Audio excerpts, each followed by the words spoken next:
Бул окутуу усулдарынын бири дагы бир чакан ыкма, бул кубик деп аталат. Биз орусча аталышын эле алдык.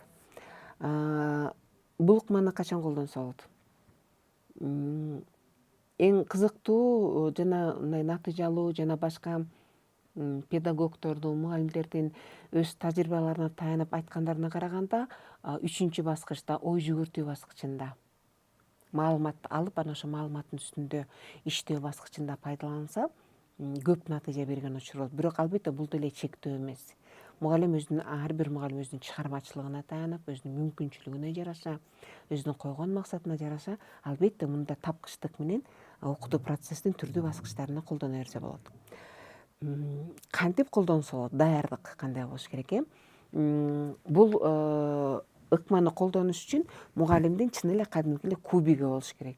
Кагаздан жасап алабызбы, же болбосо азыр мен мисалы колдонуп жүргөм, кызымдын эле кичинекей оюнчугу, кубик түрүндө оюнчугун алып алып, 6 тарабын ак кагаз менен чаптап, ошо кубикти пайдаланган болчумун да.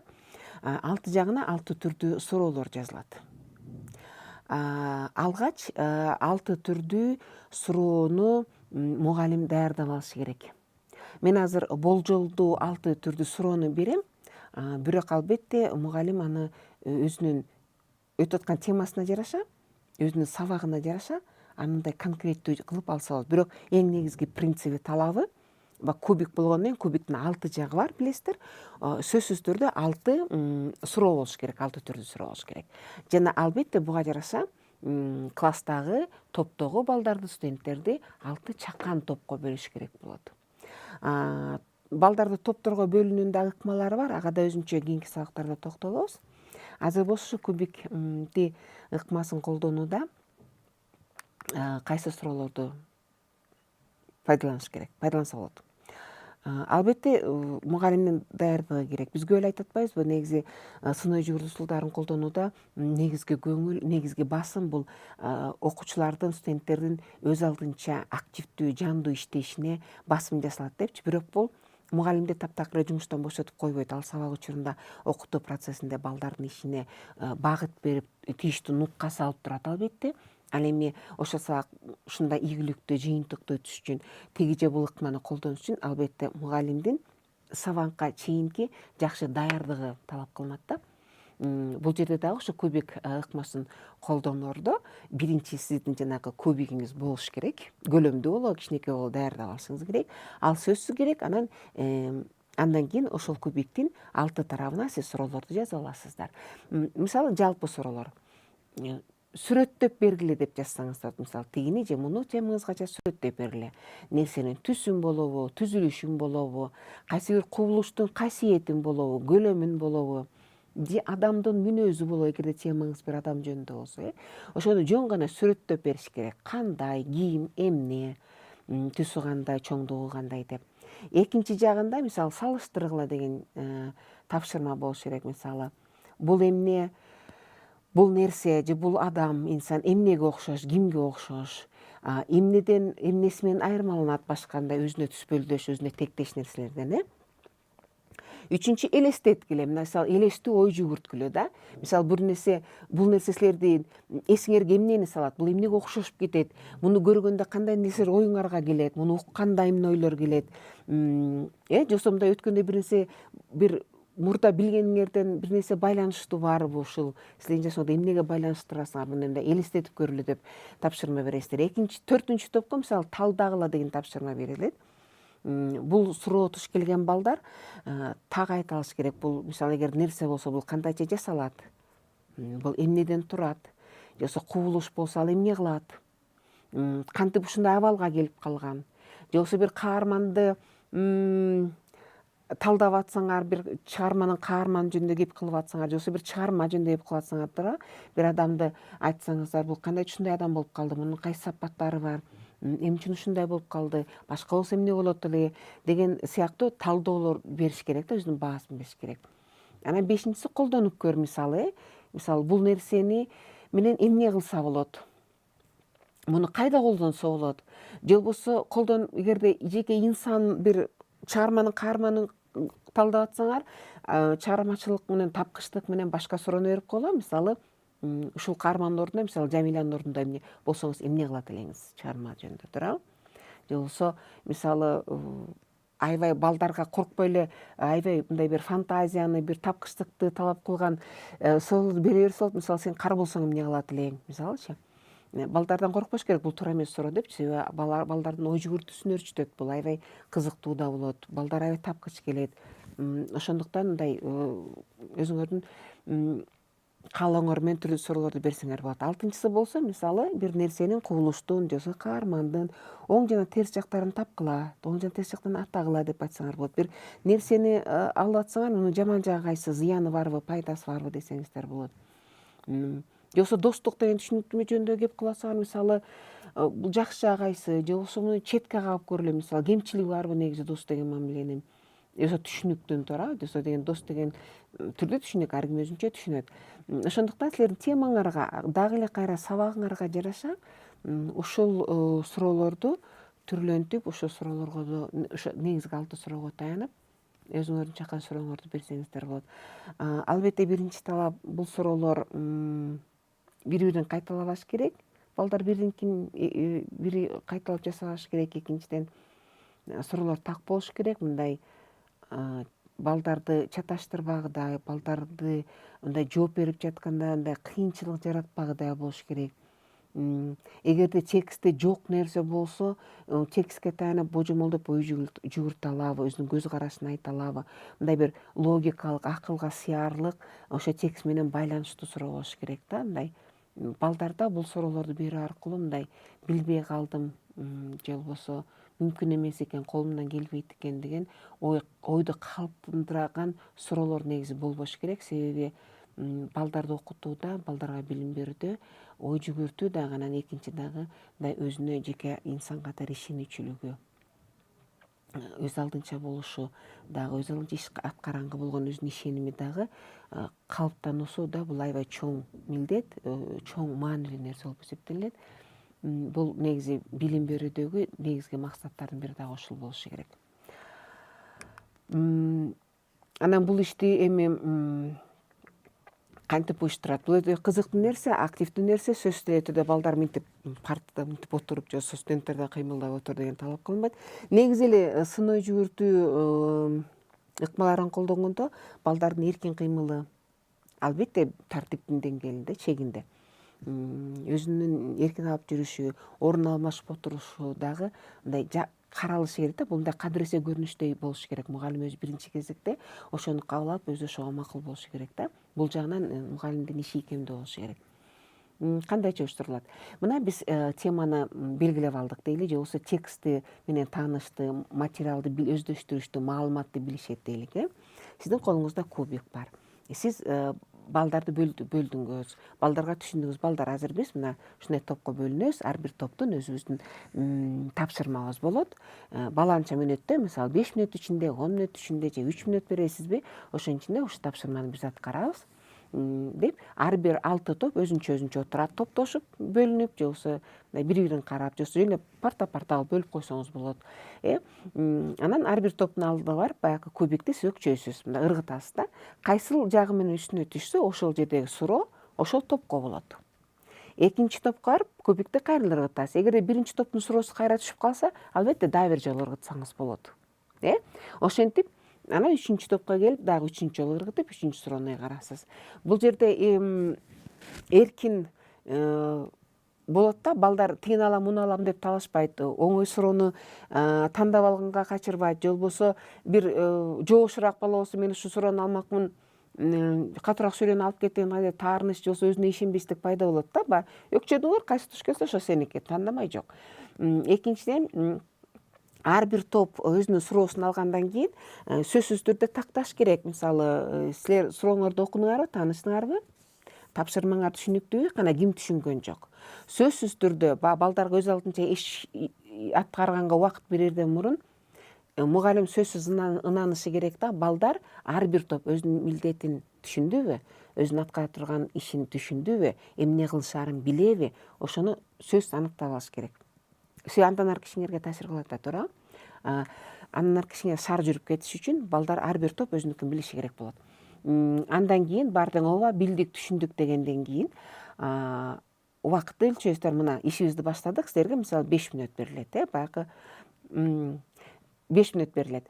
Ошону силер убакытты бересиздер. Андан кийин бир убакыт өткөндөн ар бир топ өзүнүн билдирүүсүн жасайт.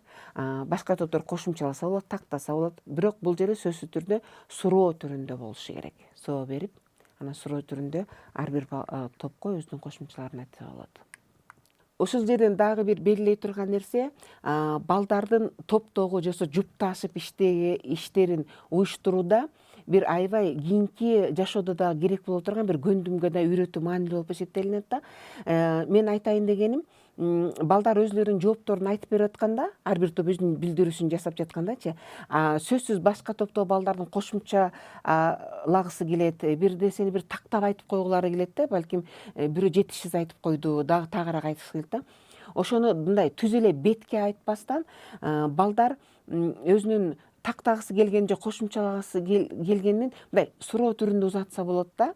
Ошондо баягы биринчи жооп берип аткан бала өзүнүн эмнени таштап кеткендигин, эмнени так айтпай койгондугун билип, өзү тактап, өзүнүн жообун өзү кошумчалап, өзү толуктай алат да. Бул бир жагынан жооп берип аткан балдарга көбүрөөк мүмкүнчүлүк берүү болот, өзүнүн жообун толугураак бергенге. Себеби ал жөн гана унутуп калгандыр, жөн эле эсинен чыгып кеткендир, бирок аны билет. Экинчиден, балдар баягы сабактан тышкаркы мезгилде дагы бири менен сүйлөшүп жатканда, мындай биринин сөзүн бири кошумчалап, биринин сөзүн тактаганда дароо эле мындай беттен алып турса, мындай бир катуу орой айтпастан, суроо узатып, ошол суроо аркылуу баякынын жообун толуктап, баякынын жообун кошумчалап, тактап алса болот да. Бул дагы негизи адамдардын өз ара мамилесин түзүүдө дагы бул өтө маанилүү көндүм болуп эсептелинет да. Себеби деген адам баласы сүйлөгөндү билгени менен негизи сүйлөшө билүү, бирөө менен мамиле түзүү, кептик мамиле түзүүгө дагы негизи балдарды үйрөтүш керек. Албетте муну мектепте эле эмес, чоңкуракта деле, студент кезде деле үйрөтсө болот. Буга үйрөнүү эч качан кеч болбойт да. Бирок эгерде мугалим ушуга да көңүл буруп койсо, бул аябай жакшы нерсе болот. Ошо кубик деген ыкмасын колдонууда мисалы бир мисалды келтиргим келет. Мисалы химия сабагын алалы дейли. Дагы бир жолу эскертем, ар бир мугалим өзүнүн сабагын тереңирээк билет. Ар бир мугалим өзүнүн сабагына байланыштуу ушул 6 суроонун түрүн тагыраак, туура, кенен түзө алат. Мисалы биринчи суроо, текстти окуп бүттү дейлик. Мисалы суроо, суу деген эмне? Баягы башында бар эмеспи? Сүрөттөп бер деген, түсүн, касиетин айтыш керек. Суу деген эмне? Балдардын жообу, болжолдуу жообу. Суу деген түссүз, бул жытсыз суюк зат. Анын химиялык формуласы H2O. Туурабы? Экинчи суроо. Суунун башка заттардан эмне айырмасы бар? Айырмачылыгын же окшош жагын табыш керек. Экинчи суроо. Суу табиятта, жер шартында 3 абалда жолуга турган бул жалгыз гана зат экен да. Бул 3 абалы кайсы? Бул суюктук абалында, катуу жана газ түрүндө, буу түрүндө кездеше турган жалгыз зат экен. Ушунусу менен суу суюктуктардын башка түрлөрүнөн айырмаланат. Үчүнчү суроо, суу дегенде эмнени элестетсе болот, туура? Бул жерде балдардын өзүнүн эркине коюш керек. Эмнени элестетишет, эмнени ойлоруна келет суу дегендечи, мисалы. Бир гана мисал, суу муз абалында мисалы айнекти элестетет, туурабы? Музду бир нерсеге кармасаңар, муздун артында турган нерсени көрсө болот. Бирок окуучулардын, студенттердин жооптору ар түрдүү болушу мүмкүн. Төртүнчү суроо, мисалы, суу эмнеден турат? Талдаш керек. Бул жерде талдоо тапшырмасы. Мисалы, суу катуу абалдан суюктук абалга, же болбосо андан кайра бууга өтүш үчүн аябай чоң ысыктык талап кылат. Чоң, жогорку температурадагы ысыктыктын таасири менен гана бир абалдан экинчи абалга өтө турган зат.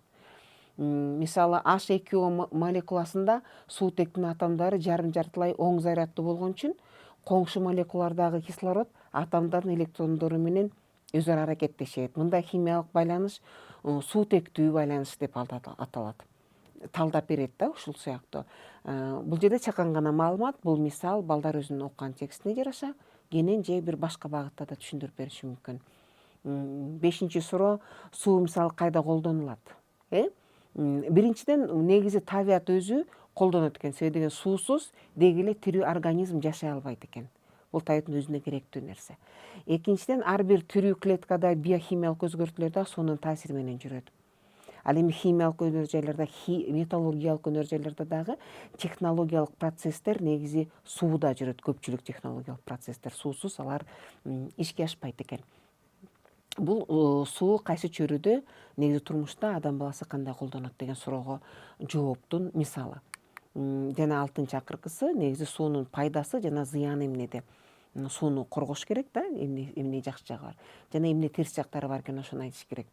Суунун пайдасы деген суроого жооп даяр, себеби суусуз жерде өмүр жок. Анан калса адамдын организми негизи 63-68% суудан турат экен. Демек суу өтө маанилүү нерсе, өтө пайдалуу нерсе.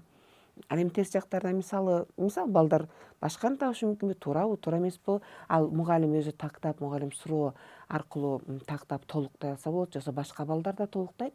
Мисалы суунун терс жагы, суу кээ бир учурда табигый кырсыктарга да себеп болот. Бул терс жагы болушу мүмкүн. Бул кубик ыкмасын жана кубиктин өзүн колдонуу менен аябай чоң көлөмдүү материалды, көлөмдүү текстти жана бир гана теманы, бир мисал, бир көйгөйдү, бир маселени ар тарабынан бир эле сабактын ичинде, кыска мөөнөттүн ичинде карап алса болот да. Мисалы сууну өттүк. Анан балдар салттуу түрдө кандай мисал бар? Мисалы мен жеке өзүмдүн тажрыйбамда эле мектепте окуп жүргөндө тажрыйбамда. Текст окуп келдиңер, окуп келдик. Кана айтып бергилечи. Бир аябай жакшы окуган, аябай тың окуучу кыз баягы текстти башынан аягына чейин шадыратып айтып берет. Калган балдар бул балды ойнойбу, эмне кылат өзүнүн иши. Бир эки үч мугалим бала угар. Дагы бир жакшы окуган бала баягы башынан аягына айтып берет. Мисалы биздин кээ бир учурда мисалы мен деле башында аябай көп тажрыйбам жок экен да, текст айтып бере баштап келатат. Анан башка балдарды ушул ишке катыштырганын аракетин кылып, токтодуң эми сен улантып кет, токтодуң эми сен улантып кет депчи. Негизи сабакта балдардын басымдуу бөлүгү мындай активдүү иш аракет жасабай эле отурган болуп калат да, туура. Зерикме бир жагдай пайда болот сабактачы. Ал эми ушул кубикти колдонуу менен уюштурулган сабак биринчиден балдардын баардыгы тең катышат.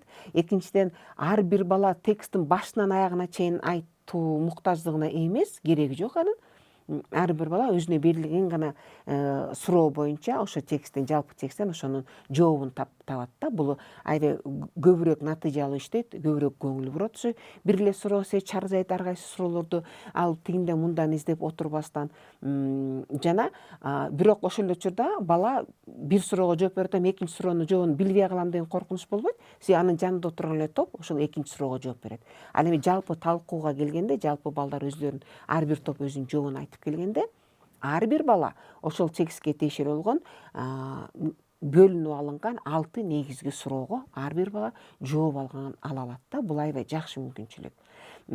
Дагы бир жолу басым жасасам, сабакты уюштурууда жана ар бир баланы начар окуйбу, жакшы окуйбу, тексттин баарын аягына чейин окуп чыккан, үлгүргөн жокпу, мүмкүнчүлүгү кеңби, мүмкүнчүлүгү азбы, тартынбай элдин астында сүйлөй алабы, же өзүнүн мүнөзү эле аябай уялчаакпы, эч нерсесине карабай, эч бир өзгөчөлүгүнө карабай, баардык балдарды, ар бир баланы ушу жумушка, ишке тең тартканга мүмкүнчүлүк берет бул көбөйүп.